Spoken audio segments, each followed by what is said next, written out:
പീഡാനുഭവഭാരം പ്രമാണിച്ച് ഈ ആഴ്ച ക്രൈസ്തവ വിശ്വാസത്തെ ചോദ്യം ചെയ്യുന്ന അധികം പ്രതികരണങ്ങളൊന്നും പാടില്ല എന്ന് ഈ മലയാളിയിൽ ഒരു നിർദ്ദേശം വയ്ക്കുകയുണ്ടായി. അപ്പോൾ അതിനെതിരെ പലരും ശക്തമായിട്ട് പ്രതികരിച്ചു. പത്രാധിപന് കുരുപൊട്ടി, പത്രാധിപൻ്റെ വിശ്വാസത്തെ ചോദ്യം ചെയ്യുന്നതുകൊണ്ടാണിത് എന്നുള്ള രീതിയിൽ. അങ്ങനെയല്ല, എല്ലാ ഭാഗത്തു നിന്നും വിമർശനങ്ങളും പിന്നെ ഈ ഇടകീറിയുള്ള പരിശോധനകളും ഉണ്ടാവട്ടെ. നാനാഭാഗത്തു നിന്നും വാതിലുകളെല്ലാം തുറന്നിടട്ടെ, സത്യം എവിടെ നിന്നും വരട്ടെ, നമുക്കൊരു വിരോധവുമില്ല. ഈ പിന്നെ വിശ്വാസത്തെ നമ്മൾ ഇടകീറി പരിശോധിച്ചാലേ അത് വിമർശന വിധേയമാക്കി അതുകൊണ്ട് വിശ്വാസികൾക്ക് അവരുടെ വിശ്വാസം ഇല്ലാതാകും, നഷ്ടപ്പെടും എന്ന് ഞാൻ കരുതുന്നില്ല. നേരെ മറിച്ച് അവരുടെ വിശ്വാസം ഒന്നുകൂടി ശക്തിപ്പെടുകയാണ്, ഒന്നുകൂടി സുതാര്യമാവുകയാണ് ചെയ്യുന്നത്. അവർ മനസ്സിലാക്കുമോ ഇങ്ങനെയും ഒരു ചിന്താഗതിയുണ്ട്. പക്ഷേ അതല്ല, ഞാൻ വിശ്വസിക്കുന്നത് ഇതാണ്, അവർ പറയുന്നത് ഇങ്ങനെയാണ്. അതിൽ നിന്ന് ഈ എതിരഭിപ്രായങ്ങളിൽ നിന്ന് നമുക്ക് നമ്മുടെ വിശ്വാസത്തെ ശുദ്ധീകരിച്ചെടുക്കാനും നമ്മുടെ വിശ്വാസത്തെ കൂടുതൽ ദൃഢപ്പെടുത്താനും കൂടുതൽ പിന്നെ അറിവുള്ളവരാകാനും നമുക്ക് കഴിയുന്നു. അപ്പോൾ ആ വിമർശനം എല്ലാ ഭാഗത്തു നിന്നും ഉണ്ടാവണം. എല്ലാ മതങ്ങളുടെയും എല്ലാ മതവിശ്വാസങ്ങൾക്ക് നേരെയും പിന്നെ ഇതുണ്ടാവണം. ഒരു മതത്തിൻ്റെ മാത്രമല്ല, ക്രൈസ്തവ വിശ്വാസത്തിനെതിരെ നൂറ്റാണ്ടുകളായിട്ട് നമുക്കറിയാം ഈ 500 വർഷമായിട്ട് അതിശക്തമായ വിമർശനങ്ങൾ ഉയരുന്നുണ്ട്. അതിൻ്റെ മെച്ചം സഭയിൽ കാണുന്നുണ്ട്. കത്തോലിക്ക ക്രൈസ്തവ സഭകളിലെല്ലാം കാണുന്നുണ്ട്. വലിയ മാറ്റങ്ങൾ ക്രൈസ്തവ സമൂഹത്തിൽ ഉണ്ടായിട്ടുണ്ട്. ധാരാളം പേർ അതിൻ്റെ പേരിൽ ക്രൈസ്തവ സഭ വിട്ടുപോയിട്ടുമുണ്ട്, ഇല്ല എന്നും പറയുന്നില്ല. പക്ഷേ വിശ്വാസത്തെ ഈ അറിവോ അല്ലെങ്കിൽ പുതിയ കാര്യങ്ങളോ വരുമ്പോൾ വിശ്വാസം നഷ്ടപ്പെട്ടു പോകുന്നത്, അങ്ങനെ പോകുന്നവർ പോകട്ടെ എന്നല്ലാതെ എന്താണ് പറയാൻ നോക്കുക. അതിൽ നമ്മുടെ വിശ്വാസം കണ്ടെത്താനാവുന്നില്ലെങ്കിൽ പിന്നെ അതിൽ നിന്നിട്ട് കാര്യമില്ല. എന്തായാലും ഇതിപ്പോൾ പറയാനായിട്ടുള്ളൊരു പ്രധാനപ്പെട്ട കാരണം ഇന്നിപ്പം ദുഃഖവെള്ളിയാഴ്ച. അപ്പോൾ ഈ ദുഃഖവെള്ളിയാഴ്ച ഈ പള്ളികളിൽ ഇപ്പം കത്തോലിക്ക പള്ളികളിൽ ഇപ്പം പുതുതായിട്ട് വന്ന ഒരു ആചാരമാണ്. ഈ ദുഃഖവെള്ളിയാഴ്ചയുടെ ചടങ്ങുകളൊക്കെ കഴിഞ്ഞതിന് ശേഷം ഒരു ശവപ്പെട്ടിയിൽ ക്രിസ്തുവിൻ്റെ ശരീരം വെച്ചുകൊണ്ടുള്ള ഒരു ഘോഷയാത്ര. വാസ്തവം പറഞ്ഞാൽ ഇത് പണ്ട് കാലത്തൊന്നും ഉണ്ടായിരുന്നൊരു കാര്യമല്ല. പണ്ട് കാലത്തൊന്നും എനിക്കറിഞ്ഞുകൂടാ, ഏതെങ്കിലും പള്ളിയിൽ ഉണ്ടായിരുന്നോ എന്ന് അറിഞ്ഞുകൂടാ. ഞാൻ പോയിട്ടുള്ളൊരു പള്ളിയിലും കണ്ടിട്ടുള്ളതല്ല. ഈ ഇടയ്ക്കായിട്ട് മിക്ക പള്ളികളിൽ ഇത് കാണുന്നു. വാസ്തവം പറഞ്ഞാൽ കാണുമ്പോൾ ഒരു അരോചകത്വവും ഒരു പിന്നെ അനിഷ്ടമാണ് തോന്നുന്നത്. ഒരു അരോചകമായൊരു കാര്യം, ഒരു ശവപ്പെട്ടിയും പിന്നെ അല്ലെങ്കിൽ ഒരു ഡെഡ് ബോഡിയും വഹിച്ചുകൊണ്ടുള്ള ഒരു വിലാപയാത്ര.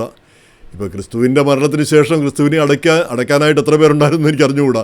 വളരെ പ്രൈവറ്റായിട്ട് നടന്ന ഒരു കാര്യമാണത്. അത് വലിയ ഘോഷയാത്രയോ വലിയൊരു ആഘോഷമോ ആയിരുന്നില്ല.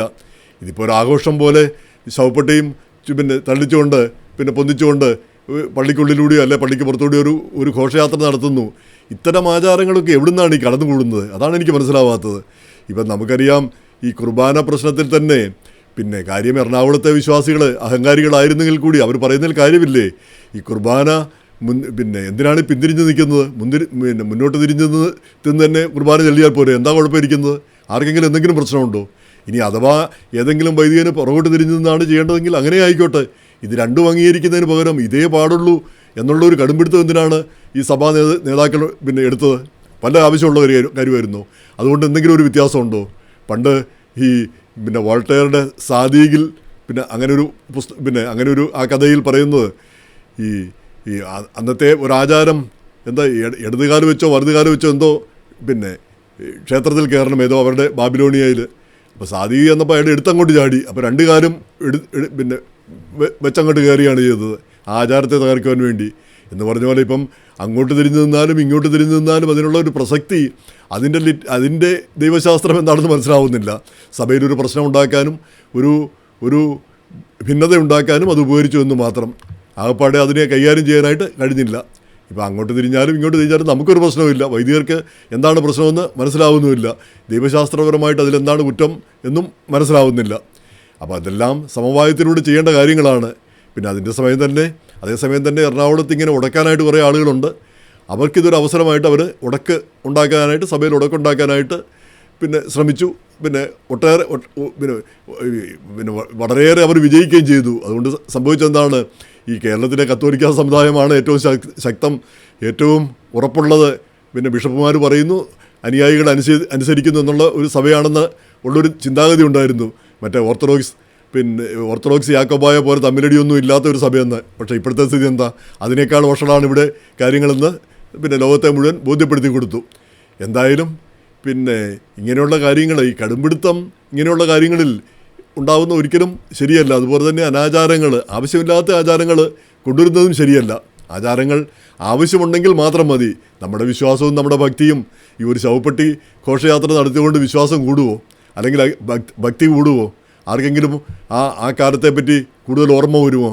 എന്താണ് അതിൻ്റെ പ്രസക്തി എന്ന് മനസ്സിലാവുന്നില്ല. അപ്പോൾ ഇത്തരം അനാചാരങ്ങൾ, ആവശ്യമില്ലാത്ത ആചാരങ്ങൾ പിന്നെ സഭയിൽ വരാതിരിക്കുന്നതാണ് നല്ലത്. ഇപ്പം ഞാൻ ഓർക്കുന്നുണ്ട്, ഞാൻ എൻ്റെ എൻഗേജ്മെൻറ്റ് നടന്നൊരു ഒരു ദേവാലയം, അന്നത് ഒരു സാധാരണ ദേവാലയം, പിന്നെ ഇവിടുത്തെയൊക്കെ പോലെയുള്ളൊരു ദേവാലയം. ഇന്നിപ്പോൾ അവിടെ ചെന്ന് നോക്കുമ്പോൾ അത് ഒരു ഓർത്തഡോക്സ് യാക്കോബായ പള്ളി പോലെയാണ് അതിരിക്കുന്നത്. അതിൻ്റെ അകത്തെ രൂപങ്ങളും പിന്നെ ചിത്രങ്ങളും എല്ലാം മാറിപ്പോയി. മൊത്തത്തിൽ ആ മാറ്റം ഒരു 10-40 വർഷം കൊണ്ട് വന്നിരിക്കുന്ന മാറ്റം. പിന്നെ ഇങ്ങനെ ഈ മാറ്റത്തിൻ്റെ ഒരു ആവശ്യം എന്താണ്? ആവശ്യമില്ലാത്ത ഒരു മാറ്റങ്ങൾ സഭയിൽ കൊണ്ടുവരേണ്ടത് എന്തിനാണ്? അപ്പോൾ അത് ചിന്തിക്കേണ്ട ഒരു കാര്യം തന്നെയാണ്. ഈ കൽദായവാദം എന്നൊക്കെ പറഞ്ഞ് നമ്മൾ ഈ പിന്നോക്കം പോകേണ്ട ഒരു കാര്യവുമില്ല, നമ്മൾ മുന്നോട്ട് തന്നെയാണ് പോകേണ്ടത് എന്ന് ഇക്കാര്യങ്ങൾ ഈ ഈസ്റ്റർ പിന്നെ അടുത്തിരിക്കുന്ന ഈ കാലത്ത് ഇങ്ങനെയുള്ള കാര്യങ്ങൾ ചിന്തിക്കുന്നത് നല്ലതായിരിക്കുമെന്ന് തോന്നുന്നു.